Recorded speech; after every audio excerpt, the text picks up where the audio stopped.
How you guys doing today? Today I want to discuss why correctional officers feel the need to justify their profession. And again, guys, just a topic, very unique perspective I'm trying to provide. Show us Tear Talk. If you haven't already, subscribe, interact, engage. Don't forget, hit that bell next to that subscribe button because that will notify you every time I post up a new video. So when I come back from my sponsors, we're going to talk about why do correctional officers feel the need to justify their career. I wanted to attend a university that had an intelligence program. I wanted to look at problems different. I wanted to increase my critical thinking abilities. AMU offered those avenues to expand. Obtaining your degree as an adult, you're actually paying yourself and investing in yourself. You can't put a dollar on it, it's priceless. It's something that can never be taken away from you. American Military University. Learn from the leader.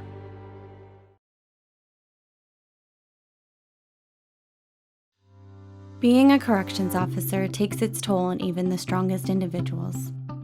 The constant need to perform at the highest level, putting your life at risk in a hostile environment, and the mental scarring of traumatic experiences.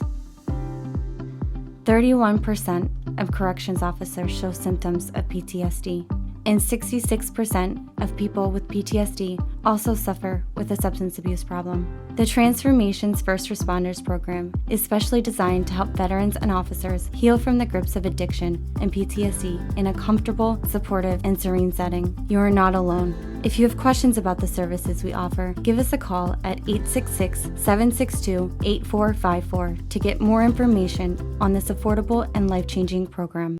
All right, guys, welcome back. The show's Tear Talk. My name is Anthony Ganger, and I want to talk about why correctional officers feel the need to justify their career, their position, and why there's no need for that. We should be proud of who we are in the moment. And this starts with an event that happened about 8 years ago. Guys, 8 years ago, a lieutenant from Hackensack Police Department invited me to a law enforcement event in which they were recognizing law enforcement's service to the community, individual efforts. So certain people were being recognized for their service to the community. And I was one of them. There was a lot of work I did with gangs that manifested its way into the community, and this lieutenant was recognizing me for that service. So I was able to bring 7 brothers and sisters with me to this event. And it was a great event, guys. It was a great event because, remember, the work we do is behind the shadows. People don't see the work we do. So there's a curiosity. So the public was coming up, they were asking questions, and we were interacting in a positive manner. And we were talking with our chest out. Like, we were proud of who we are, and the work that we do. Even police officers were coming up wondering about the stuff that we do because they're like, hey, we just drop them off. I mean, how do you deal with them all day? So there was a sense of equality. And for once, I was like, wow, if this could only be national, if we could just have this nationally. Anyway, again, there was one person in our party that had his ambition to travel outwards, and that's fine. No one's going to negate that. You want to travel outward, that's fine, but be proud of who you are in the moment, especially when you're sharing, company with us, because we're not planning on leaving. We like the career. We're planning on staying in this career. So, just let's enjoy this moment of equality. Let's just enjoy today. Again, if you want to make connections, that's fine, but don't minimize your brothers and sisters who, still are planning a career behind the wall. And again, it's not always about what people say. It's sometimes about what people don't say. And I'm trained in that. I'm trained in interview and interrogation, so I listen to everything. And sometimes that gets kind of annoying, especially to people who know me. But having said that, that's also part of the OCD of me. So anyway, having said that, one of the officers, our correctional officers, was asked, what do you do? What type of work do you do? Because again, he was just kind of mingling around. So one of the police officers asked him what type of work you do. And he answers quickly, I'm in corrections, but one day I'm going to be a police officer. And I heard him and I said, well, in my mind, what was the reasoning behind you adding that second part? Like, someone asked you what you do. That's what you do now. What you do in the moment. So you said corrections, but then you felt the need to add something else to it. As if like that first answer wasn't enough. He didn't ask you what you're going to do tomorrow. He asked you what you were doing right now. So in my mind, I'm thinking, wow, maybe he felt that the quality of his answer wasn't enough. So he had to justify it by adding that second statement. I am a correctional officer, but one day I'm going to be a police officer. I didn't see the need for that second part of that answer. Again, being proud of who we are. As soon as someone asks me, what do I do? And my chest goes out. I stand tall and I say, I'm a correctional officer. This is what I do. This is who I am. This is the role I play.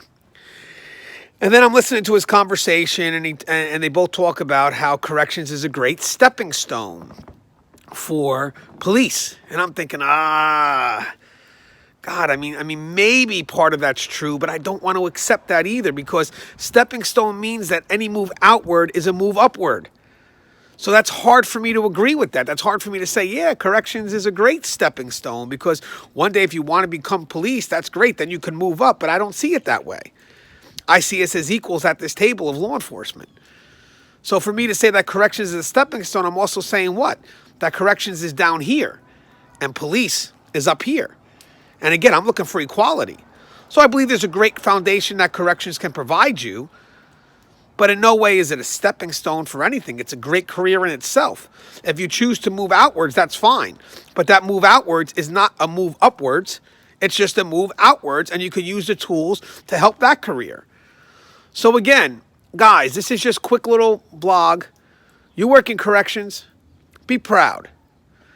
Be proud of who you are in the moment. If you have ambition to travel outwards, that's fine. But be proud of where you are in the moment. You're part of a great family. A great family.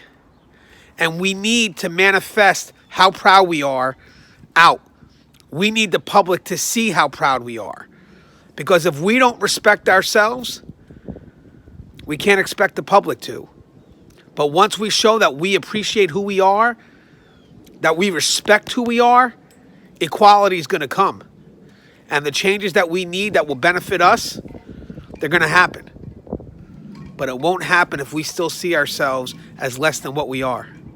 Love you guys. As always, stay safe. The show is Tear Talk. Don't forget, guys, subscribe. And after you subscribe, hit that bell. Love you guys.